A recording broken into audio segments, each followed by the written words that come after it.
আগে যাত্রাপালা হইতো, গানের কনসার্টও এখন কমতে শুরু করছে, ঠিক কিনা? ওই জায়গাটা দখল করে নিয়েছে কোরআনের তাফসীর। এটাই প্রমাণ করে আগামীর বাংলাদেশ ইসলামের বাংলাদেশ। চিল্লায় বলেন ঠিক কিনা? ইসলামের বিজয়কে কেউ ঠেকায় রাখতে পারবে না। ইসলামের বিজয় অবশ্যম্ভাবী। গোটা বিশ্বব্যাপী ইসলামের গণজোয়ার। ডাচ পলিটিশিয়ান একটা ইসলাম ধর্ম গ্রহণ করছে না? আগে বলতো Islam is a lie, Quran is a poison, কোরআন নাকি বিষ আর ইসলাম নাকি মিথ্যা। আল্লাহ মহাসত্যটা এখন ওর অন্তরে ঢুকাই দিচ্ছে। এরকম কত পলিটিশিয়ান, কত সিঙ্গার, কত ডান্সার, কত সেলিব্রিটি, কত ক্রিকেটার, কত প্লেয়ার, কত যুগশ্রেষ্ঠ মানুষ এরকম কালিমা পড়ে পড়ে মুসলমান হয়ে যাচ্ছে। সব নিউজগুলো আসে না, কারণ এই নিউজগুলো মিডিয়াতে কাভার হলে গোটা বিশ্বব্যাপী তোলপাড় শুরু হয়ে যাবে, ঠিক কিনা?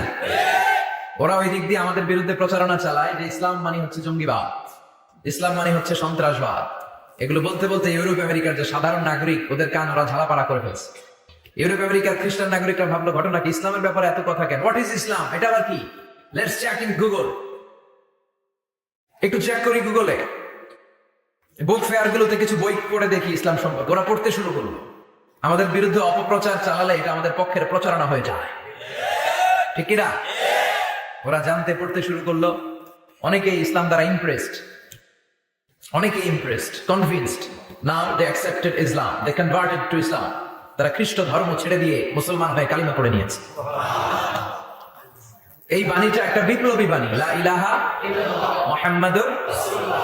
ঝিনুকের ভেতর লুকিয়ে থাকে যেমন মতি, ঝিনুকের ভেতর লুকিয়ে থাকে যেমন মতি, কালমা শাহাদাতে আছে আল্লাহর জ্যোতি, কালমা শাহাদাতে আছে আল্লাহর জ্যোতি। সুবহানাল্লাহ। এটার মধ্যে একটা লাইট আছে, লাইট স্পার্ক করে, এটা জ্যোতি, এটা আল্লাহর নূর। এটা যারা অন্তরে একবার প্রবেশ করতে পারে, সে সত্য ছাড়া চোখে আর কিছু দেখে না।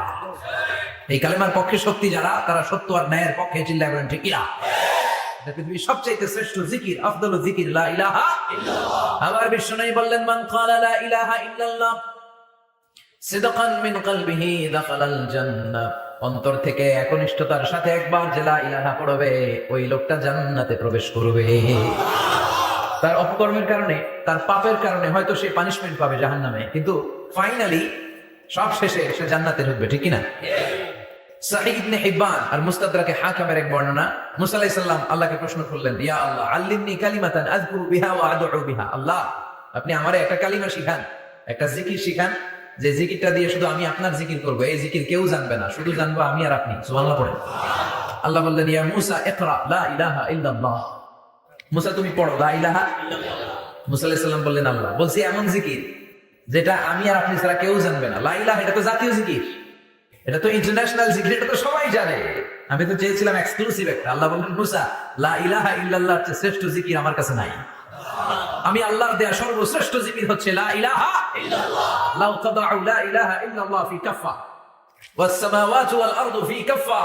ও মুসা, সাত আকাশ সাত জমিন যদি দাঁড়িপাল্লার এক পাল্লায় রেখে দাও আর লা ইলাহা আরেক পাল্লায় রেখে দাও, লা রাজাহাত কাফাতু লা ইলাহা ইল্লাল্লাহ, মুহূর্তেই লা ইলাহার পাল্লাটা ভারী হয়ে যাবে। এটা একটা বিপ্লবী বাণী, এটা ভিক্ষা করার বাণী নয়।